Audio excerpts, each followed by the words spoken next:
안녕하세요. 말씀 돋보경 19번째 시간입니다. 어제는 우리 사랑하는 교육부 교육자들과 티타임을 가졌었는데요.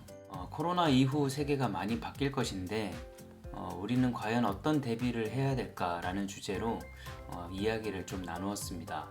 그런데 이야기를 나누면서 느낀 것은 교회를 혁신한다라고 하는 것이 참 어렵구나라는 것이었습니다. 특히 한국교회의 정서상 무엇인가 새로운 것으로 바꾼다라고 하는 것은 위험을 감수하는 일로 여겨져서 어떤 특정 세계관에 사로잡혀서 새로움을 추구하지 못하는 모습을 본 것이죠. 오늘 예수님께서도 낡은 전통과 미신에 사로잡힌 사람들에게 다가가셔서 그 가치관들을 깨뜨려주고 계시는데요. 함께 그 이야기 속으로 들어가 보도록 하겠습니다. 그 후에 유대인의 명절이 되어 예수께서 예루살렘에 올라가시니라.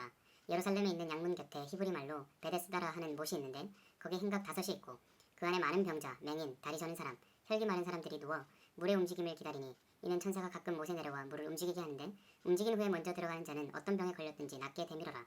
거기 38해 된 병자가 있더라. 예수께서 그 누운 것을 보시고 병이 벌써 오래된 줄 아시고 이르시되 내가 낫고자 하느냐. 병자가 대답하되 주여 물이 움직일 때에 나를 못에 넣어주는 사람이 없어 내가 가는 동안에 다른 사람이 먼저 내려가나이다.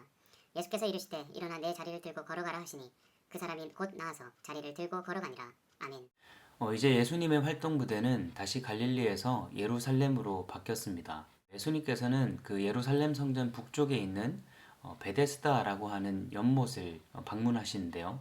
베데스다는 자비의 집이라는 뜻으로 많은 병자들이 모여있는 일종의 보건소 같은 곳이었습니다. 그런데 그 안에 간혹 물이 끓어오르는 간헐천이 하나 있었는데요. 유대인들은 천사들이 내려와서 그 물을 움직이게 한다라고 생각을 했었고, 이방인들 역시 이 연못은 의술의 신 아스클레피우스가 관장한다라고 생각했습니다. 유대인이나 이방인이나 물이 끓어오를 때 이곳에 몸을 담그면 병이 낫는다라고 생각했던 것이죠. 하지만 이 베데스다라고 하는 이름과는 달리 그곳에는 자비가 없었습니다. 특히 38년 된 병자는 물이 끓어오를 때 자기가 먼저 몸을 담그지 못해서 병을 고침받지 못하고 있다라고 생각하고 있었는데요. 그곳에는 과도한 경쟁이 벌어지고 있었고 선착순 구원론이라고 하는 세계관이 지배하고 있었습니다. 그때 예수님께서 그 38년 된 병자에게 다가가셔서 이렇게 물으셨습니다. 내가 낫고자 하느냐? 예수님께서는 그의 대답 가운데에서 낫고자 하는 의지를 확인하신 후에 일어나 걸어가라 라고 말씀하십니다. 그런데 이때 일어나라 라고 하는 헬라어 단어가 부활하다 라고 하는 단어와 같은데요. 다시 말해서 예수님의 이 치유 행위는 새로운 창조적 행위였다라고 하는 것입니다. 기존의 미신이나 이방 종교에 사로잡혀 있는 짓눌려 있는 그런 사람들이 예수님의 말씀에 순종하게 될 때 하나님의 새로운 창조의 세계를 맛보게 된다라고 하는 것입니다. 과도한 경쟁을 부추기고 헛된 사상에 사로잡혀 있는 이 세상에서 하나님의 새로운 치유 능력과 새로운 세계의 가능성을 바라볼 수 있게 된다라고 하는 것입니다. 우리 모두에게는 우리를 사로잡고 있는 특정 세계관이나 가치관 또 고정관념들이 있는데요.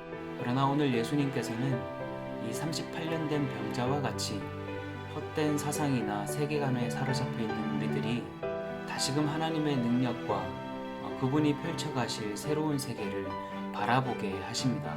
오늘 하루를 시작하시면서 나를 붙들고 있는 세속적 가치관, 그 세상의 가치관이 무엇인지 돌아보시고 여러분의 삶을 지배하고 있는 그 정신이 세상이 아닌 하나님께 속하게 되기를 기도하겠습니다. 우리의 낡은 가치관을 깨뜨리시는 하나님, 세상의 가치관에 매여 있는 저희들을 일깨우시고 하나님의 새로운 창조적 가치를 꿈꾸게 하옵소서. 여전히 우리는 세상 가운데에서 한계를 봅니다. 그러나 그 한계에 매이기보다 38년 된 병자처럼 낫고자 하는 열망으로 일어나라고 하신 말씀에 순종할 수 있기를 원합니다. 예수 그리스도의 이름으로 기도드립니다. 아멘. 코로나 이후 교회의 변화에 대한 고민과 노력이 계속되고 있습니다. 변화라고 하는 것은 참 쉬운 일은 아니지만 그래도 우리에게는 하나님의 새로운 창조적 능력이 있음을 믿습니다. 이 땅의 교회들이 코로나 이후의 세계에 잘 대응하여서 온 세상을 그리스도의 복음으로 품어낼 수 있도록 기도해 주셨으면 좋겠습니다. 요한복음 묵상하시면서 변화된 여러분의 삶과 또 생각들을 함께 나눠주셨으면 좋겠습니다. 댓글은 항상 열려 있으니 많이 남겨주시고요. 구독과 좋아요도 꼭 부탁드리겠습니다. 오늘도 새롭고 아름다운 날 되세요.